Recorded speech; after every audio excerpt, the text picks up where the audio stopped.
Tragedia, madre y sus 6 hijos mueren soterrados en vivienda de Tucurú, Alta Verapaz.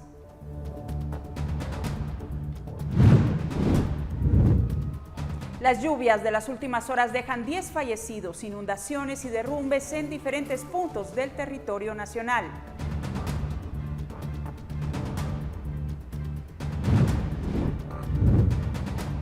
Descubren compra de mascarillas y medicamentos sin registro sanitario en el Ministerio de Salud. La Contraloría General de Cuentas presenta denuncias.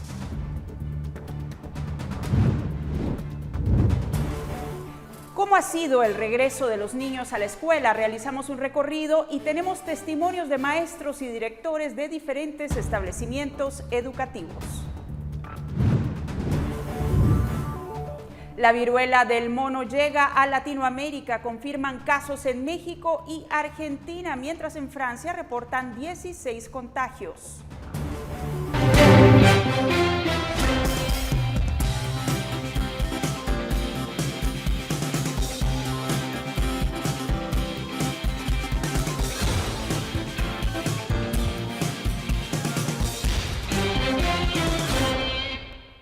¿Qué tal? ¿Cómo están? Buenas noches. Bienvenidos a la edición dominical de Noticiero Guatevisión. Como siempre es un gusto acompañarle con las noticias más importantes del fin de semana.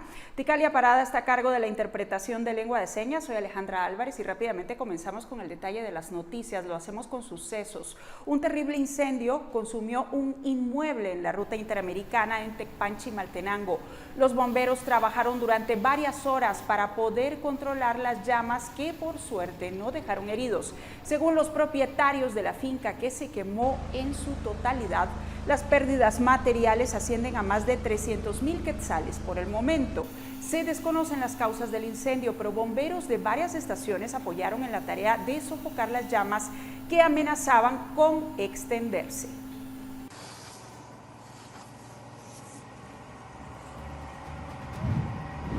Este video indignó a usuarios de redes sociales este fin de semana. Las imágenes muestran a 3 hombres celebrando la victoria del Real Madrid en la Champions League en el patio de una vivienda en la 21 calle entre la primera y segunda avenida de la zona 13 capitalina. Mientras 2 muchachos saltan, otro dispara balas en contra de un objeto que no se alcanza a ver en el video. Este domingo la Policía Nacional Civil allanó la casa y determinó que el hombre utilizó 61 casquillos para disparar contra la pared de una vivienda vecina. Hasta el mediodía no había ninguna captura reportada. La ley castiga a las personas que realizan disparos sin causa justificada con 1 a 3 años de prisión.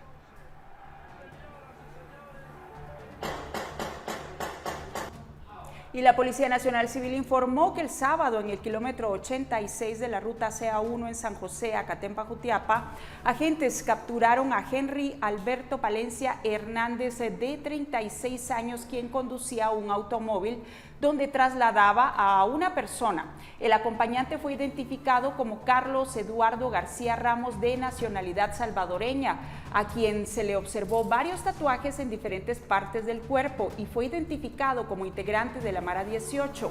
El salvadoreño será remitido a migración en Valle Nuevo, Jalpatagua, Jutiapa, ya que ingresó al país sin llenar los requisitos migratorios y tiene varios antecedentes en su país.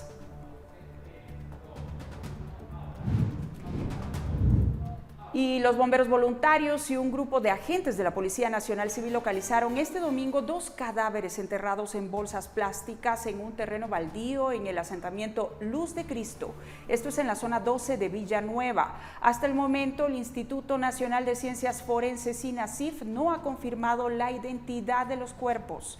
El hallazgo ocurrió a pocos metros de donde desaparecieron a inicios de este mes los esposos Jocelyn Chacón y Nelson Villatoro Escobar, una pareja de payasos originarios de Amatitlán y mejor conocidos como Chispita y Charquito. Y también les cuento que el INCIBUME informó que este sábado 28 de mayo la depresión tropical 1E, que se ha venido monitoreando la última semana, se había fortalecido a tormenta tropical Ágata, ubicada al suroeste del Golfo de Tehuantepec, esto es en México, y con movimiento lento hacia el noroeste. Según informaron, pues no presenta peligro directo para Guatemala. Sin embargo, su influencia indirecta junto al paso de una onda del este generan lloviznas o lluvias intermitentes. Este domingo, por cierto, la situación cambió, pues Ágata se convirtió en huracán categoría 1, por lo que no se descarta que durante principios de la semana las bandas nubosas del sistema puedan ingresar a Guatemala, favoreciendo el incremento de las lluvias sobre todo el territorio nacional.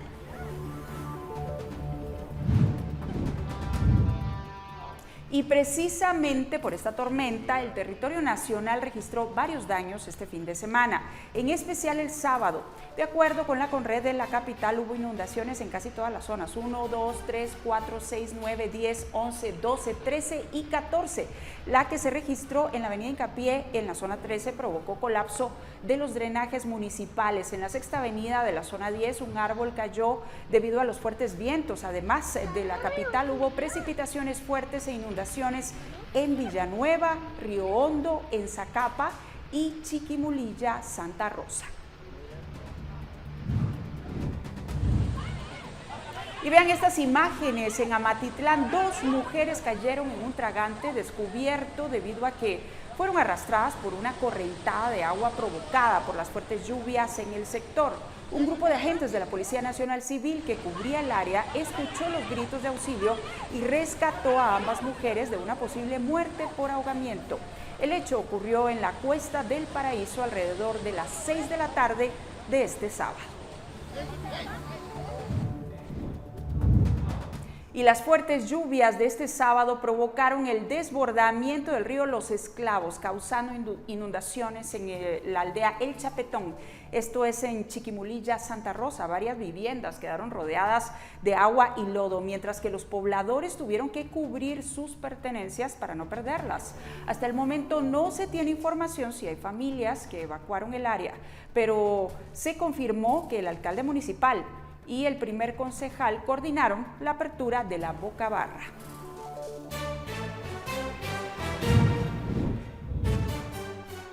Y este sábado, bomberos voluntarios de Zacapa iniciaron la búsqueda de una persona desaparecida quien posiblemente ha sido arrastrada por la creciente de la quebrada de San Nicolás Estanzuela, y los socorristas llegaron al lugar luego de que se les alertara de la aparición de una de las partes de la motocicleta donde se movilizaba Jonathan Alexander Reyes Méndez, de aproximadamente 30 años. Desde la semana pasada, varias personas compartían una alerta sobre el peligro y complicaciones que las fuertes lluvias provocaban en ese lugar.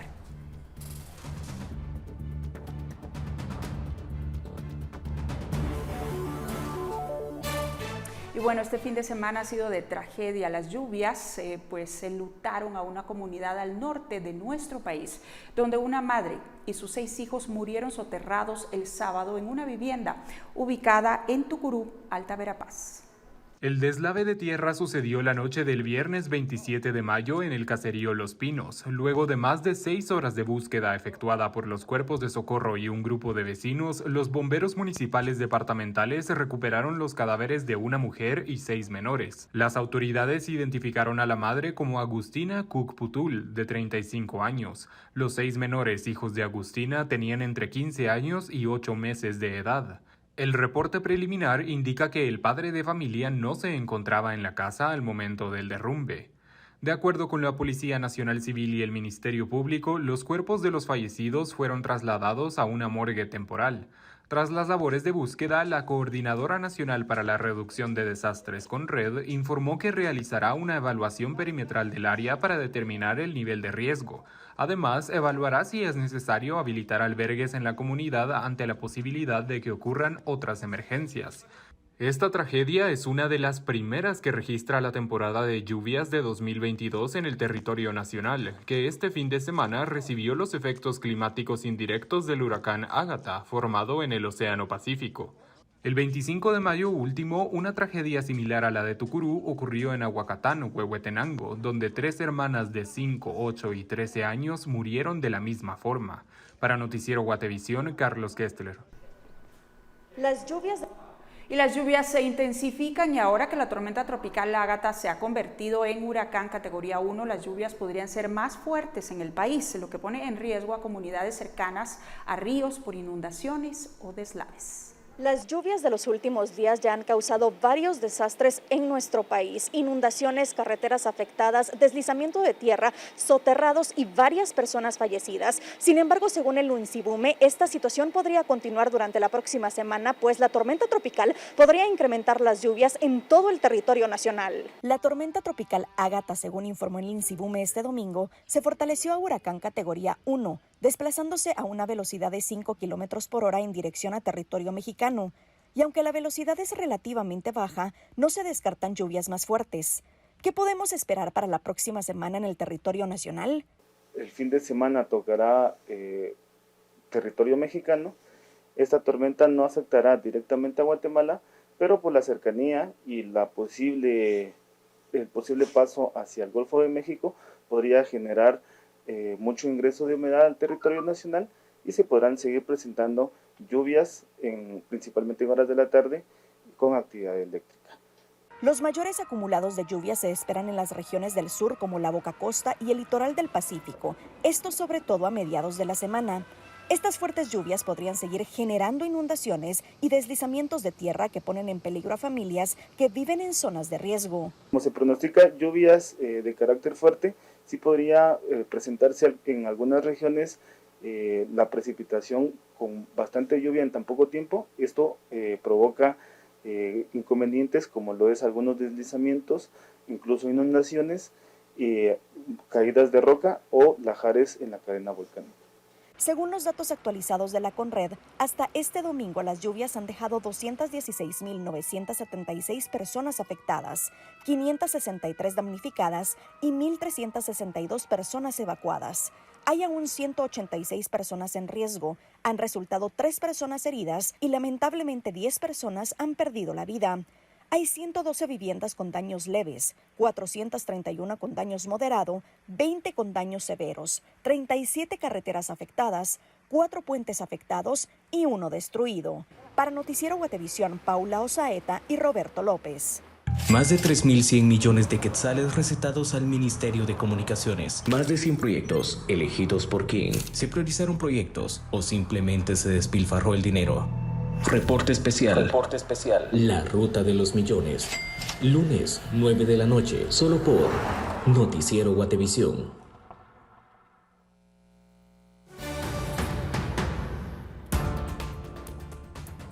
Gracias por su sintonía, estamos de regreso. Les cuento que el Ministerio de Salud Pública actualizó el semáforo de alertas para los próximos 15 días, en los cuales las cabeceras de San Marcos y Quetzaltenango, además de San José Pinula en Guatemala, estarán en alerta verde, mientras que Antigua Guatemala y Río Blanco San Marcos, que hace 15 días estaban en verde, regresaron a amarillo junto a otros 231 municipios. En alerta anaranjada hay 99 territorios y en rojo se encuentran 5, 4 más que en la actualización pasada, cuando solo aparecía Zacualpa en Quiché. Ahora están San Pablo La Laguna en Sololá, Santo Domingo Xena, Coj, Zacatepeques, Santiago Chimaltenango, Huehuetenango, San Pedro Jocopilas y San Miguel Uspantán en Quiché. En estos deberán mantener el uso obligatorio de la mascarilla, así como cuidar el distanciamiento entre personas.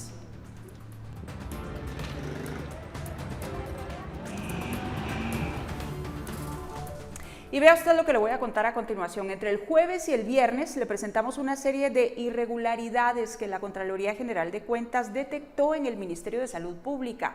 Dentro de estas, el ocultamiento del contrato de las vacunas Sputnik y el pago millonario a un hotel por pacientes de los que nadie tiene registro, así como la compra irregular de pruebas COVID-19. Todas estas han terminado en denuncias penales contra el actual ministro de Salud, Francisco Coma, además de sus antecesores, Hugo Monroy y Amelia Flores. Pero hay más. Andrea Domínguez nos detalla otra anomalía. Se trata de la compra de mascarillas y medicamentos sin registro sanitario. Estos son los detalles. El uso de mascarillas y batas por parte del personal médico durante el inicio de la pandemia fue vital. Sin embargo, personal de primera línea denunció constantemente que los productos con los que se protegían eran de baja calidad. Estos hallazgos podrían confirmarse con el hallazgo de la Contraloría General por la compra de mascarillas y batas por medio de 20 unidades ejecutoras como direcciones de salud y hospitales, cuyo monto asciende a 2.474.931 quetzales en productos que fueron adquiridos sin contar con registro sanitario. La Contraloría indicó que en diferentes unidades se compraron mascarillas y batas bajo la modalidad de casos de excepción a la empresa Cipro Sociedad Anónima. Sin embargo, se constató que este vendió los productos sin contar con inscripciones sanitarias. En este caso, solo se impusieron sanciones para los encargados y jefes de compra, así como el gerente administrativo financiero y a los directores de las 20 unidades ejecutoras, sumando multas por 492.445 quetzales. Otro hallazgo fue la falta de transparencia en los procesos de adquisiciones de suministros para ser utilizados durante la pandemia. Por ejemplo, se determinó mediante inspección ocular que en la bodega de suministros ubicada en la 11 Avenida A 13-76, zona 7, Finca La Verbena, se encontraron diversos insumos en resguardo, de los cuales no hay documentos de respaldo. También se determinó que los proveedores Droguería Colón y Droguería Sainza, así como Avanter S.A., emitieron documentos no contables en hojas simples y que ellos denominaron como envíos. En este caso, los señalamientos son contra el exministro de Salud Hugo Monroy y la ex viceministra administrativa Irma Elizabeth Quiroa, quienes avalaron todo el proceso según la Contraloría. Quiroa giró instrucciones de manera verbal al jefe de bodega y suministros, y así como a auxiliares de bodega que debían recibir los insumos. Por ello, se impuso una sanción económica para Monroy y Quiroa de 12.713 quetzales a cada uno. La Contraloría también señaló que hubo irregularidades en el proceso de emisión de registro sanitario del producto farmacéutico con principio activo Remdesivir, donde aseguran que se menoscabó a los recursos del Estado por no existir libre competencia con respecto de los precios ofertados por los proveedores. Asimismo, el desabastecimiento en los centros de atención para el COVID-19, al no contar con opciones de proveedores para adjudicar por la falta de capacidad de despacho del medicamento por parte del único proveedor beneficiado. El informe detalla que de los 6 expedientes con su respectiva solicitud de registro sanitario que fueron ingresados, 4 fueron atendidos con mayor inmediatez con respecto a la fecha de ingreso de expedientes y realización del primer requerimiento del producto farmacéutico. Además, se constató que a algunos se les entregó de manera rápida, tan solo 24 horas después del trámite. Consultado el Ministerio de Salud respecto a estas anomalías, aseguraron que será cada una de las personas encargadas de ser señalada por la Contraloría quien deberá pronunciarse ante esto. Reportó para Noticiero Guatevisión, Andrea Domínguez. Y ahora les cuento que el Movimiento Semilla celebró este domingo una asamblea nacional en un hotel de la zona 11 capitalina, en donde eligió al diputado Bernardo Arévalo como nuevo secretario general del partido para el periodo 2022-2025, con miras a las elecciones generales de junio de 2023. Junto con el parlamentario, la congresista Lucrecia Hernández Mac fue electa como secretaria general adjunta, primera de la agrupación. Esta fue la segunda asamblea que lleva a cabo el Movimiento Semilla. La primera fue en enero de 2019, 6 meses antes de los comicios de ese año, cuando fue electo como secretario general el diputado Samuel Pérez Álvarez. Porque solo retomando como sociedad el compromiso con la decencia y la honradez como fundamento de la vida pública, podremos regresar las instituciones del Estado al servicio del bien común. Solo de esta manera, todos y todas, juntas y reunidos, en un esfuerzo nacional en el que los únicos que no caben son los criminales y los corruptos, podremos construir la nueva Guatemala que nuestro país necesita y que nuestra sociedad se merece. Y nuestros equipos realizaron un recorrido por diferentes escuelas para conocer cómo ha sido el regreso a clases y la aplicación de medidas de bioseguridad. Le tenemos testimonios al volver.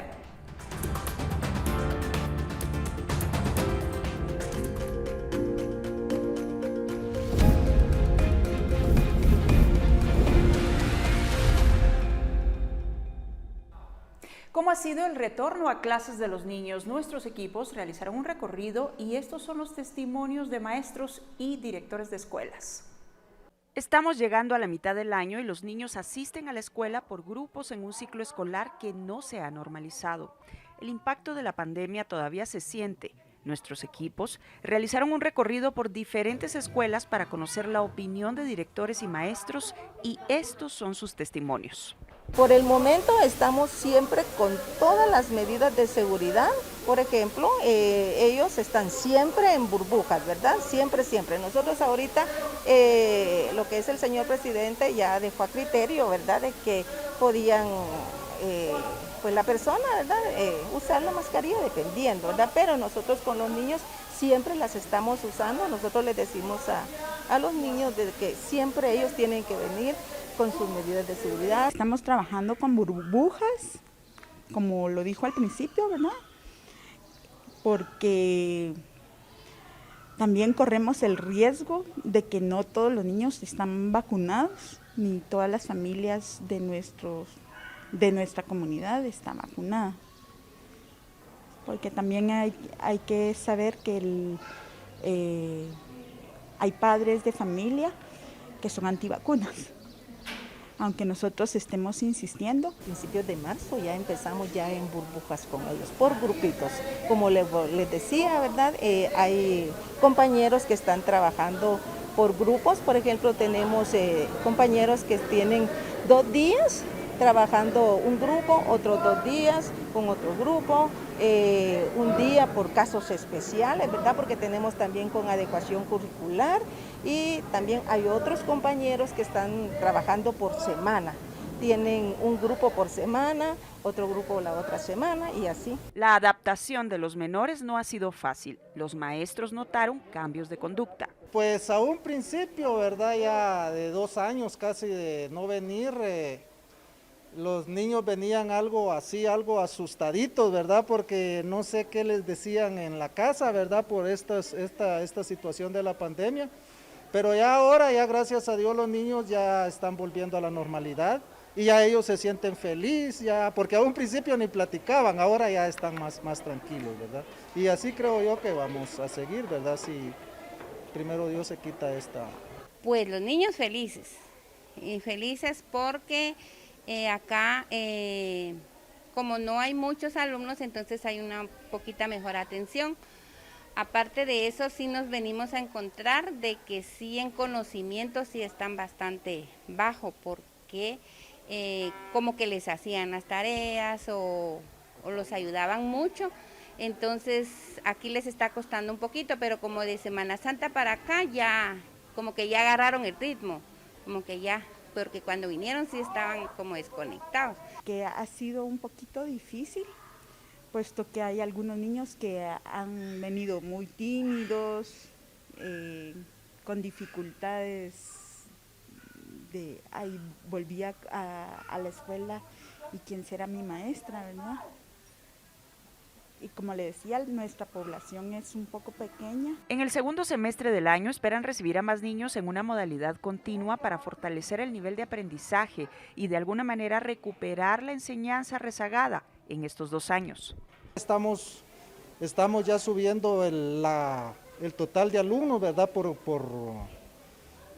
grado, ¿verdad? Para avanzar más en los contenidos, ¿verdad? Porque si cuando uno en un aula tiene 4 grupos, o sea, en primer lugar el maestro tiene que trabajar más, ¿verdad? Porque son 4 grupos. Al tener 2 grupos, pues es menos porque, póngale un ejemplo, si el aula le caben 30 alumnos, nosotros agarraríamos 15, ¿verdad? Entonces ya ahí pues serían 2 grupos los que estarían viniendo a la escuela. Pero al final todo depende del comportamiento del virus en los siguientes meses y el avance en el proceso de vacunación en menores. El desafío se mantiene, lograr que los niños mejoren su aprendizaje y que la brecha educativa que deja la pandemia sea menor en los siguientes años. Vamos a otras noticias. Les cuento que el problema entre vecinos de 12 comunidades de San Pedro Jocopilas en Quiché y el propietario de un terreno por la distribución de agua llegó hasta un enfrentamiento que terminó con denuncias en el Ministerio Público. Los vecinos acusan al hombre de venderles agua contaminada y él respondió con una denuncia contra los comunitarios por haber ingresado por la fuerza a su propiedad. Los detalles los tiene Héctor Cordero. Los vecinos de 12 comunidades de San Pedro Jocopilas, Quiché, acusaron al propietario de un terreno en Pachojón Chiquito de acumular el agua de nacimientos y vendérselas. Pero según los inconformes, el agua no es apta para el consumo humano. Ingresaron a la propiedad para verificar las condiciones en las que se encontraban los depósitos de agua, provocando un enfrentamiento con el propietario del terreno y su familia.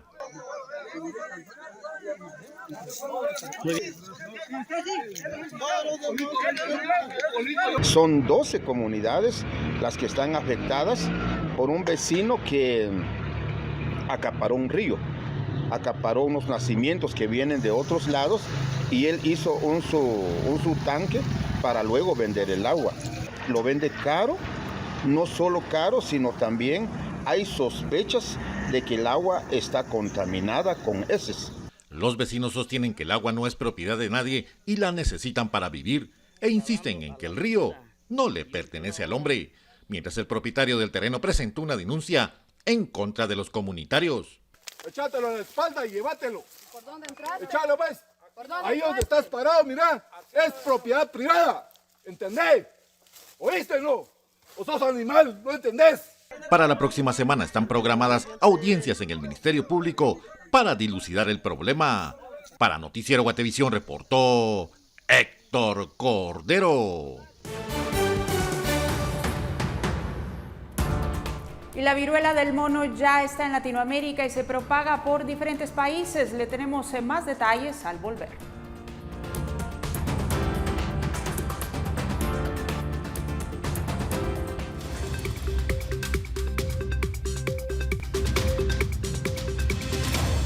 Mi Toyota camina con una gota.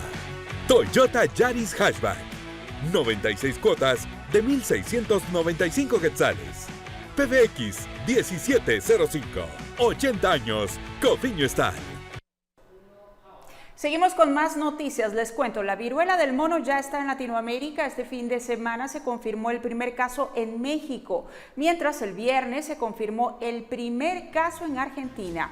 Hoy las autoridades sanitarias francesas, por su parte, confirmaron 16 casos. No hay tratamiento para la viruela del mono, pero sus síntomas suelen desaparecer al cabo de 2 o 3 semanas. Estos síntomas incluyen fiebre, dolores de cabeza, musculares, de espalda, escalofríos, fatiga y ganglios linfáticos inflamados. Luego aparecen erupciones en la cara, las palmas de las manos, las plantas de los pies y lesiones.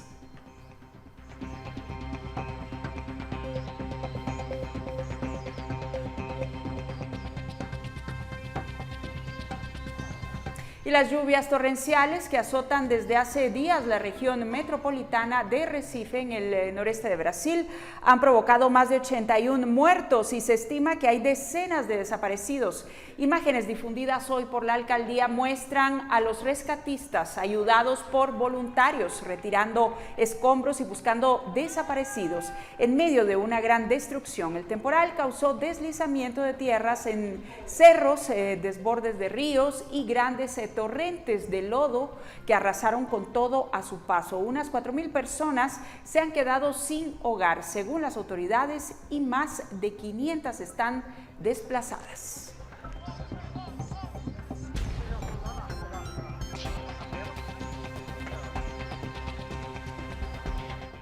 Y hoy ha sido jornada electoral en Colombia. Alrededor de 39 millones de colombianos fueron convocados a elegir presidente este domingo para sustituir al saliente Iván Duque, el mandatario que por ley no puede ser reelecto. Fue uno de los primeros en votar. Apenas abrieron los circuitos electorales. El candidato presidencial Gustavo Petro tiene el 40.3% de los votos de los colombianos, mientras que el aspirante Rodolfo Hernández acumula el 28.1%.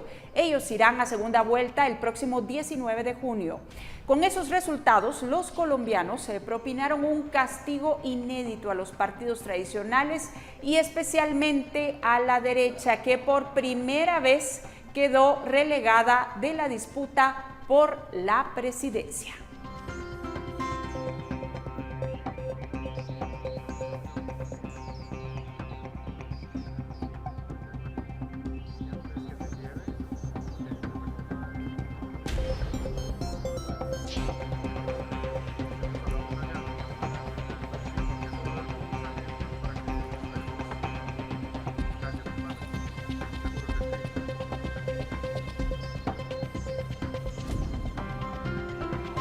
Y bueno, precisamente en este momento hacemos un enlace hasta Colombia para hablar con la periodista Yoiris Sosa de Unión Radio, que ya está con nosotros. Buenas noches, Yoiris. Ya compartíamos algunos datos de los resultados que se han dado a conocer esta noche en su país. Por favor, cuéntenos cómo fue esta jornada electoral.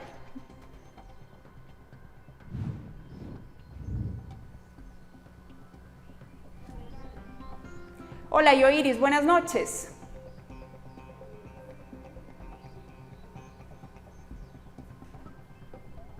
Bueno, en este momento estamos haciendo el enlace con Yoiris, ya la vemos en pantalla. Parece que no nos escucha. Yoiris, buenas noches. Bueno, estábamos hablando de los resultados en Colombia. Hay segunda vuelta electoral. Yoiris, no sé si ya me escucha. Buenas noches. Buenas noches, ahora sí le escucho perfectamente. Muy bien, bienvenida desde Ciudad de Guatemala. Cuéntenos, por favor, cómo estuvo esa jornada electoral el día de hoy en su país. Bueno, en este momento, yo soy venezolana, estoy de enviada especial del Circuito Unión Radio aquí en Colombia y bueno, pudimos observar una jornada electoral bastante movida desde la mañana muy temprano, donde el candidato de la izquierda, Gustavo Petro, tenía pautado iniciar o abrir la mesa de votación en el centro electoral en el que le correspondía estar, donde vota hace más de 40 años. Sin embargo, después de un tiempo esperando, nos indicaron que su votación sería 2 horas más tarde. Cuando el candidato llegó, pues se le había olvidado la cédula de ciudadanía y tuvieron que esperar un poco más a que su grupo de seguridad llegara con la cédula de ciudadanía para que pudiera emitir su sufragio. Mientras esto sucedía, en Bogotá, en Medellín, el candidato de la derecha, Federico Gutiérrez, quien se pensaba que iba a ser quien iba a ser la contraparte en la segunda vuelta electoral en las presidenciales de Colombia, pues estaba emitiendo su voto en Medellín para posteriormente llegar a Bogotá a esperar los resultados. Sorpresivamente, 2 días antes empezó a subir en las encuestas Rodolfo Hernández, quien es el candidato centrista, y él fue quien quedó en la segunda posición para lo que será las presidenciales ya definitivas este próximo 19 de junio aquí en Colombia. Bueno, realmente fue una elección en la que muchos indican que la participación fue muy diferente a los comicios anteriores, en donde incluso el tráfico pues fue bastante particular en Bogotá el día de hoy, un día domingo donde casi no se movilizan vehículos. Hoy el tráfico estaba bastante terrible y a pesar de la lluvia, los ciudadanos continuaban llegando al sitio de votación. Posteriormente tuvimos una sala de prensa donde fueron emitidos los resultados de manera inmediata cada 5 minutos a medida que se iban escrutando las mesas en todo el país. Nosotros íbamos teniendo allí los números de manera inmediata, como les acabo de decir, y aproximadamente a las 6:30 de la tarde ya sabíamos por Registraduría Nacional que los candidatos que van a la contienda este próximo 19 de junio serán Gustavo Petro, el candidato de la izquierda, y el centrista Rodolfo Hernández. Yoiris, ¿cuál es el contraste entre los dos candidatos y las previsiones que se tienen en todo caso para esta segunda vuelta? A ver, Gustavo Petro, por supuesto, es un candidato completamente de izquierda. Incluso en su discurso, luego de tener los resultados, dijo que era un triunfo para la izquierda colombiana. Apuesta por no continuar con el petróleo como primera línea de ingreso en Colombia, sino por otros rubros como sería el turismo, a los campos, irse a otro tipo de actividades diferentes a lo que es el petróleo, ¿no? Por otra parte, también ha manifestado que es posible que si él llega a ser presidente de Colombia pueda tratar de tramitar de alguna manera que la educación sea libre. Sin embargo, esto también es una propuesta que tenía el candidato Federico Gutiérrez, quien, como les digo, sorpresivamente no está de segundo lugar y no va a ir a la contienda electoral final. Por otra parte, el centrista Rodolfo Hernández, un señor de 77 años, ingeniero civil, quien no tuvo una campaña, digamos, regular. El señor, de hecho, se dice que se hizo prácticamente a través de las redes sociales, con un boca a boca. Sus adeptos eran quienes le brindaban el apoyo en cuanto al material POP, es decir, las vallas, los volantes, todo lo que tenía que ver con presentaciones.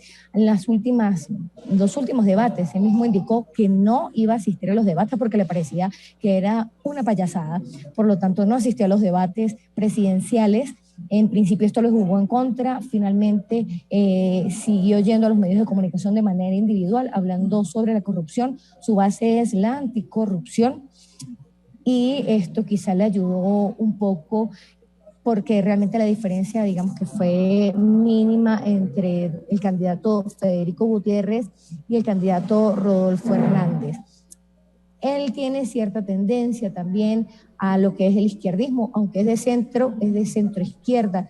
Entonces, son dos candidatos que se perfilan muy parecidos, incluso para Venezuela, para nosotros los venezolanos. Las características de los candidatos tenían que ver con que, por ejemplo, Gustavo Petro manifestó desde un principio que llegar a ser presidente de Colombia abriría inmediatamente relaciones con los países que en este momento Colombia y la administración del presidente Duque no tiene relación, entre esos Venezuela, relación comercial y relación diplomática. Federico Gutiérrez anunciaba que reanudaría relación comercial más no relación diplomática. Y al momento, Rodolfo Hernández, quien sería el candidato que va a la contienda presidencial, también habla de una reanudación comercial y de una reanudación diplomática. Habría que ver qué pasa en las siguientes instancias, ya cuando alguno de los dos sea electo presidente de Colombia. Por su parte, Federico Gutiérrez, luego de los resultados, anunció públicamente que daba todo su apoyo y le solicitaba a quienes votaron por él que en los próximos comicios del 19 de junio, voten o emitan su ticket de votación para el candidato Rodolfo Hernández, que nada más es santanderiano, sabe muy bien la situación, cómo se maneja en frontera. Bien, Yoiris Sosa, muchas gracias por este enlace y por la información que nos ha compartido. Entonces, buenas noches. Buenas noches para ustedes. Bien, era Yoiris Sosa de Unión Radio, desde Colombia, con la información de las elecciones celebradas este domingo. Nosotros vamos a la pausa, pero ahora les cuento con qué regresamos. Mi Toyota camina con una gota. Toyota Yaris Hatchback, 96 cuotas de 1,695 quetzales. PBX 1705, 80 años, Cofiño Style.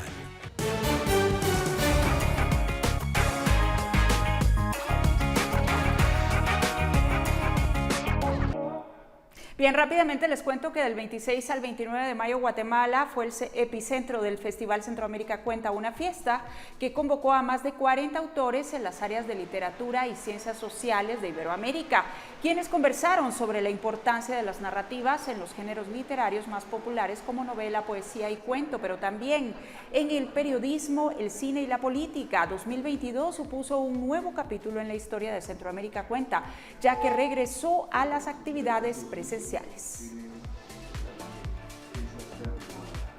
Vamos rápidamente a las previsiones de la semana. Les cuento que este martes 31 de mayo es el Día de la Constitución Política de la República. Está programada una sesión solemne en el Congreso y se espera la llegada del presidente Alejandro Yamatei, funcionarios de gobierno y representantes de diferentes entidades. El perímetro del Palacio Legislativo tendrá cercos policiales.